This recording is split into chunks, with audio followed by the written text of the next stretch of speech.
Some of the most distant people often started as the most sensitive. The person who seems cold, unreachable, hard to know, may have once cared so deeply that closeness felt dangerous. That's the part most people miss. They judge the wall, but they never ask what happened before it was built. Picture this. You want connection. You imagine being understood. You even crave warmth. But the second someone gets close, your chest tightens. You overthink every text. You feel exposed when someone notices too much. So you pull back, delay replies, stay vague, disappear into work, hobbies, screens, anything safer than being fully seen. Then later, alone, you wonder why relationships feel impossible. Here's what's really happening. Avoidant personality patterns often don't come from not caring. They can come from caring so much that rejection feels unbearable. Distance becomes armor. Silence becomes strategy. Independence becomes camouflage. What looks like disinterest can actually be protection. And once you understand the 5 forces underneath it, the behavior starts to make painful sense. Number 1. Early shame teaches you that being yourself is risky. Many people with avoidant patterns grew up feeling criticized, dismissed, compared, or emotionally unseen. Maybe nothing dramatic happened. Maybe it was subtle. The sigh when you spoke, the joke at your expense, the feeling that you were always a little wrong. Children turn repeated moments into identity. So instead of thinking, that moment hurt, you learn, I am the problem. That belief follows you into adulthood. Now every social interaction feels like a test you're destined to fail. You're not weak, you're carrying old verdicts that were never yours to hold. And that leads to the next force most people underestimate. Number 2. Your nervous system may treat connection like danger. If closeness once came with embarrassment, conflict, or unpredictability, your body remembers before your mind does. Someone invites you out. A partner asks how you really feel. A friend wants deeper honesty. Nothing bad is happening, but your body reacts like an alarm went off. Heart racing, mind blank, sudden urge to escape, strange exhaustion after simple interactions.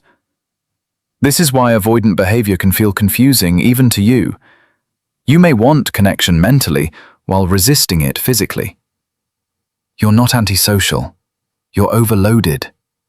Like a smoke detector that became too sensitive, your system reacts to heat even when there's no fire. But here's where it gets weirder. Sometimes the next cause hides inside perfection. Number 3. You believe you must be flawless before being loved. Many avoidant people secretly hold impossible standards. You'll open up when you're more successful. You'll date when you look better. You'll speak when you're smarter. You'll show yourself when you become untouchable. So life gets postponed. Perfectionism sounds ambitious, but often it's fear in expensive clothing. If you must be perfect first, vulnerability never has to happen. You're not lazy. You're trapped in a moving finish line. And because no one can reach perfection, distance keeps winning. But there's another engine beneath this pattern, one tied to attention itself. Number 4. Your mind scans for rejection faster than it notices warmth.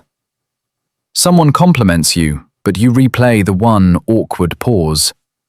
10 people accept you, but one person seems uninterested, and that's all you think about. A conversation goes well, yet you obsess over one sentence you wish you said differently. This is threat detection. The brain often prioritizes possible pain over available peace. It thinks it's helping. It believes hypervigilance will keep you safe. So you enter rooms searching for signs you don't belong. You read neutral faces as judgment. You mistake uncertainty for danger. You're not broken. You're trained to look for storms. The problem is, when you scan for rejection constantly, you miss the invitations already around you. And that connects to the final mechanism, the one that keeps the cycle alive. Number 5. Avoidance brings relief, and relief becomes addictive. You cancel plans and instantly feel lighter. You don't send the vulnerable text and the anxiety drops. You stay private, stay distant, stay in control, and for a moment, everything feels calm. That calm teaches your brain a powerful lesson. See? Escaping worked. So the pattern repeats. This is how avoidance can become self-reinforcing. Every retreat lowers discomfort now while increasing loneliness later.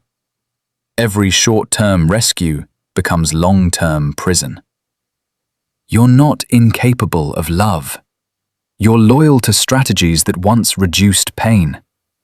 And that's the tragedy. The shield keeps protecting you from wounds that may no longer be there. Here's the beautiful contradiction. People with avoidant patterns are often deeply feeling, not emotionally empty.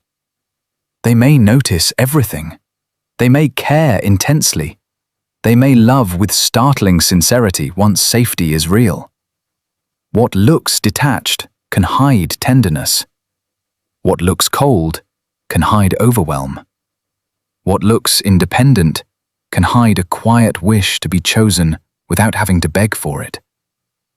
They are often both guarded and longing, both cautious and romantic, both distant and deeply affected.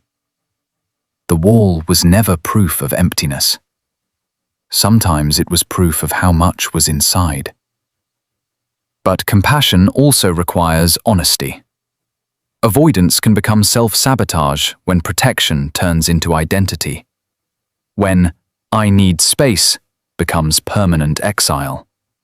When caution blocks every chance to be known. When assuming rejection creates the very rejection you feared. The gentle reframe is this. You don't need to become fearless overnight. You don't need to tell everyone everything.